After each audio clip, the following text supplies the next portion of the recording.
کعب بن حضرہ رضی اللہ عنہ کہتے ہیں کہ ایک مرتبہ نبی اکرم صلی اللہ علیہ وسلم نے ارشاد فرمایا کہ منبر کے قریب ہو جاؤ۔ منبر کا مطلب کیا ہے؟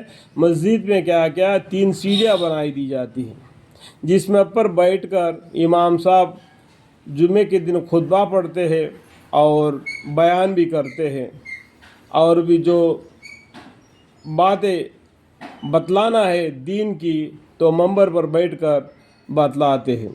تو منبر پہلے زمانے میں نہیں تھا۔ یہ بخاری شریف کی حدیث ہے کہ مسجد میں منبر پہلا نہیں تھا۔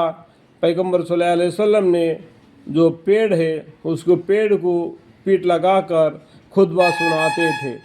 جب مسجد بنا دی گئی، منبر بنا دی گئی تو منبر پر چڑھ کر اور بیان اور خطبہ پڑھاتے ہیں۔ کعب بن حضرہ رضی اللہ عنہ کہتے ہیں کہ ایک مرتبہ نبی اکرم صلی اللہ علیہ وسلم نے ارشاد فرمایا کہ منبر کے قریب ہو جاؤ۔ ہم لوگ حاضری ہو گئے۔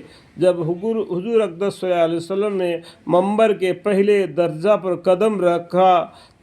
مبارک قدم رکھا تو فرمایا کہ آمین۔ جب دوسری پر قدم رکھا تو پھر فرمایا کہ آمین۔ جب تیسری پر قدم رکھا تو پھر فرمایا آمین۔ جب آپ صلی اللہ علیہ وسلم نے خطبہ سے فارغ ہو کر نیچے اترے تو صحابہ اکرام رضی اللہ عنہم نے عرض کیا کہ ہم نے آج آپ صلی اللہ علیہ وسلم سے منبر پر چڑھتے ہوئے ایسی بات سنی جو پہلے کبھی نہیں سنی تھی۔ آپ صلی اللہ علیہ وسلم نے ارشاد فرمایا کہ اس وقت جبرائیل علیہ السلام میرے سامنے آئے تھے۔ جب پہلے درجہ پر میں نے قدم رکھا تو انہوں نے کہا کہ ہلاک ہو وہ شخص جس نے رمضان المبارک کا مہینہ پایا پھر بھی اس کی مغفرت نہ ہوئی۔ میں نے کہا آمین۔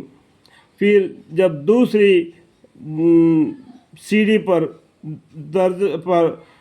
چڑھا تو انہوں نے کہا کہ ہلاک ہو وہ شخص جس کے سامنے آپ صلی اللہ علیہ وسلم کا ذکر مبارک ہو اور وہاں درود نہ بھیجے۔ میں نے کہا آمین۔ جب تیسری درجہ پر چڑھا تو انہوں نے کہا کہ ہلاک ہو وہ شخص جس کے سامنے اس کے والدین یا ان میں سے کوئی ایک بڑھاپے کو پاوے اور وہاں اس کو جنت میں داخل نہ کرے۔ میں نے کہا آمین۔ اللہم اغفر لی، اللہم اغفر لی، اللہم اغفر لی۔ اللہ تعالی ہمیں اور آپ کو پیغمبر صلی اللہ علیہ وسلم کے ارشادوں پر عمل کرنے کی اور قرآن کریم کی تلاوت کرنے کی، قرآن کریم کی تلاوت معنی کے ساتھ اور توجہ کے ساتھ پڑھ کر دل دماغ میں جمع کر اپنے زندگی سدھار کر دین اسلام کے راہ پر زندگی بسر کرنے کی توفیق عطا فرمائے۔ مجھے اور آپ کو اللہ تعالیٰ نیک ہدایت دے، ہم سب کے گناہوں کو معاف فرمائے، خاص کر کے مجھے، میری بیوی، میرے بچے، میرے پورے خاندان وسیلہ تا قیامت نسل بنسل ان سب کو دین اسلام کی راہ پر چلنے کی توفیق عطا فرمائے۔